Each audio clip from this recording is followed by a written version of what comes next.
The epic story became a film after reading a little anecdote, 3 pages in a history book called Enemy at the Gate, where I discovered this incredible duel that was the center of the propaganda, and for a while became almost more important than the 5,000 people that were dying every day. What a fascinating thing, you know, to realize that all the eyes of almost the world were concentrating on 2 people. It's almost a dream, you know, to find a story like that. And I was very surprised to see that it was such a famous story in Russia. Every taxi driver knows that story. Why is it that they didn't make a movie about it? I have no idea. I didn't know that much about World War II, so I had to read up a lot and watch you know, history, bios and documentaries and so on World War II, and specifically about the Russian involvement, because I knew very little about that. It's not something that's been written about extensively. I think, you know, after the war, the Russians weren't that happy about making heroines out of these soldiers and snipers, so I think a lot of the stories about them got lost or hidden or denied. I did come across a lot of material on the female contribution into the war effort, and right across Russia, male, female, young and old, everyone was brought in to defend Mother Russia. We watched a lot of documentary footage, reportage. I personally found photographs the most useful. There were a lot of photos from the time of women in the trenches. There's one that really stays with me of a woman who's, you know, in a very dirty old uniform, sleeping on her rifle in a trench. And there's just something about her expression which really fed my imagination. It was important too to study snipering, and I worked on that quite extensively for a couple of months before and during. I mean, we had advisors on set all the time who would help us. If I had to kind of come into a certain scenario, they'd help me or advise me on what would be the most accurate way to come in and how to camouflage oneself and what to use and then how to get out and so on and so forth. We were trained by Jude and myself by Jim Dowdall, who's an ex-SAS military officer, and we had to learn how to handle a rifle, how to aim, how to fire, how to load, unload, clean, you know, pick up in a sling, whack on our back. We had to really learn to make the rifle a kind of an extension of our own bodies. I had a rifle that I was given, that I had at my house, that I could at least practice the bolt action and practice with the scope and holding it steady. And when I got here, I had a session where I actually got a chance to fire some live rounds, which I hadn't done, to feel the kick of the gun. Basically, the core of the story is a duel of eyes. Duel of men, duel of snipers, therefore a confrontation of people that scan the surrounding buildings and try to decipher what they see. Therefore, I needed the powerful eyes of birds of prey. And I must say that the first person that came, that popped out and was like an obvious choice was Ed Harris. I had met Jean-Jacques before. I had read the script, and his commitment to the project and his excitement about it was, you know, obvious. So it's always different when you read something knowing the intention behind it. Then we signed him, and only like 2 months later did I find Jude.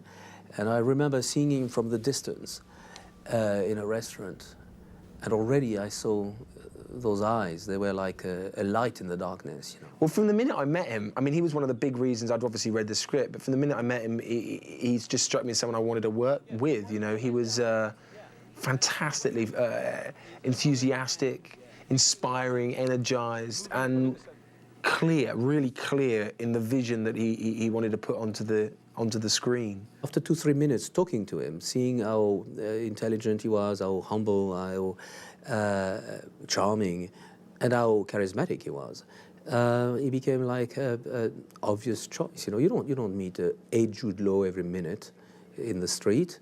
And you don't meet, when you do casting sessions for every day, you see 30, 50 young men, and you don't remember them.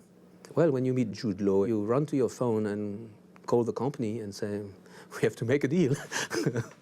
Tomorrow morning, Stalin himself will be sitting over breakfast, reading my words, memorizing your name.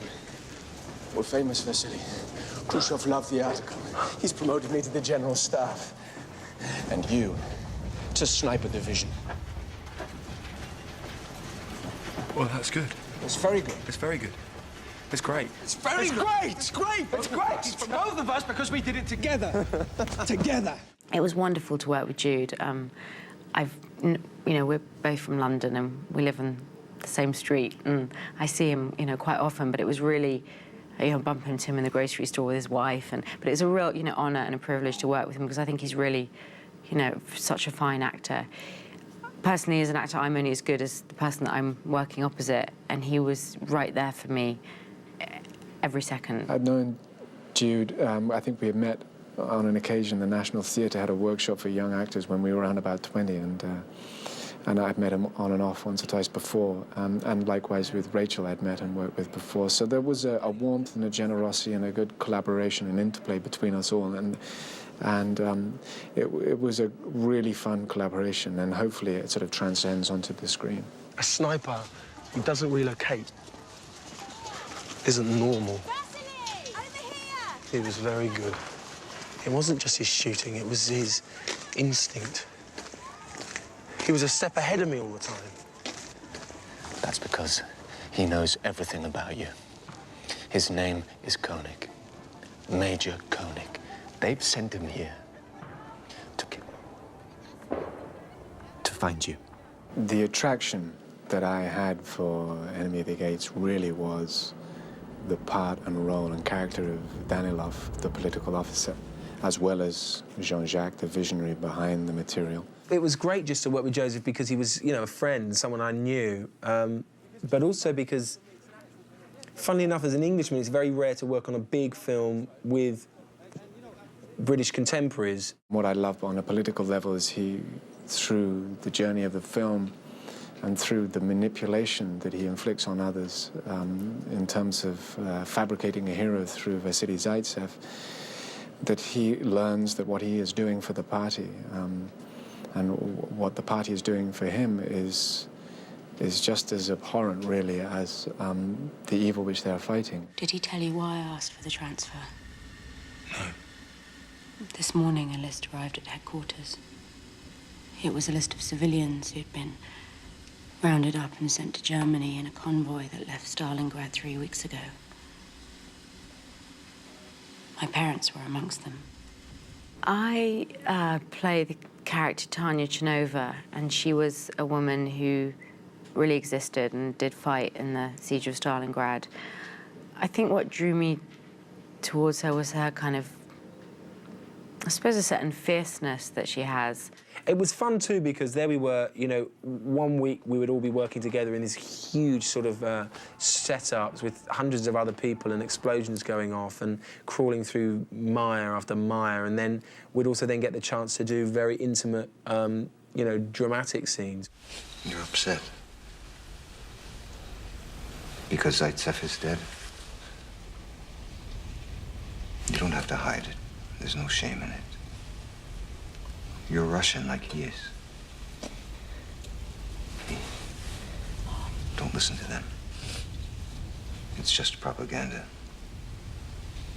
He isn't dead. And do you know why?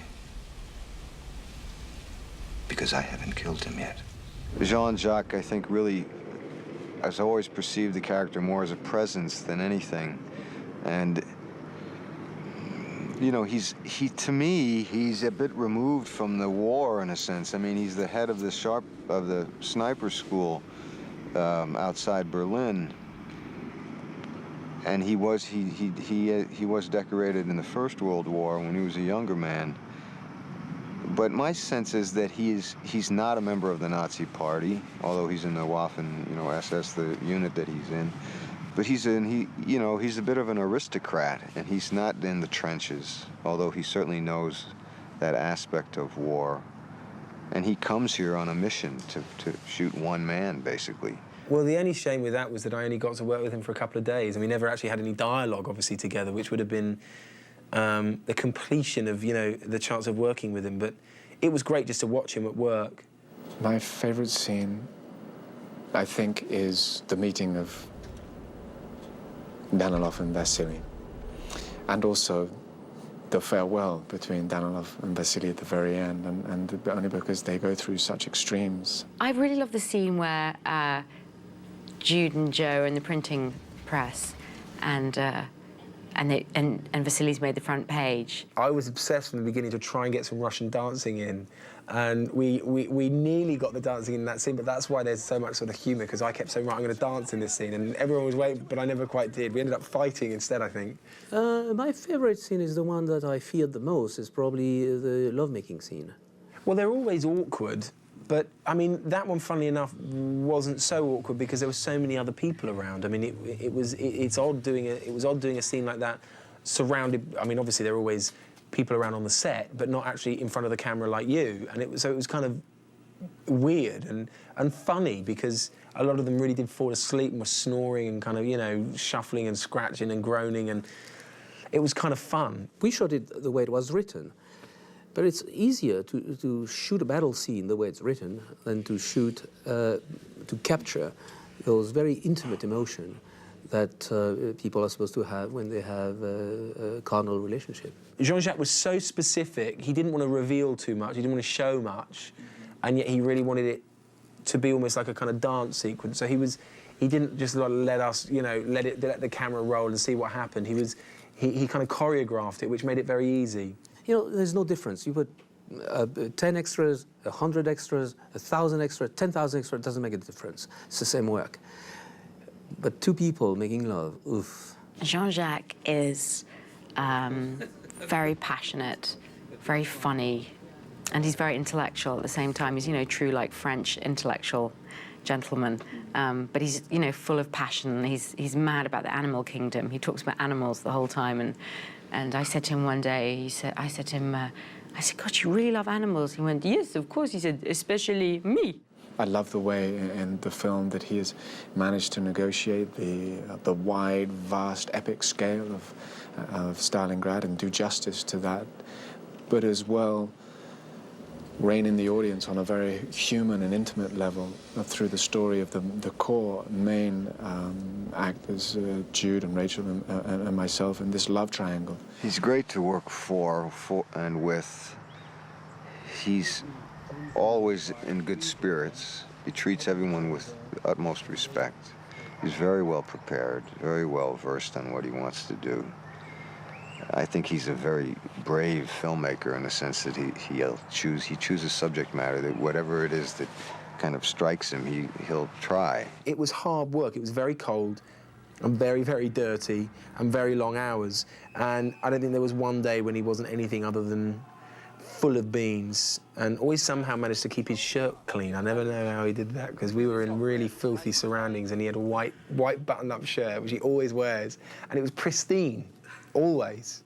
I remember shooting this movie with a lot of stamina, you know, like being really, really tired at the end of the day. You know, like after a day of skiing, you know, where you're exhausted, so you eat a lot, then you go to bed, boom, you sleep, and then you wake up, today, it's not a big battle scene, it's a love-making scene. Okay, it's a different challenge, you know.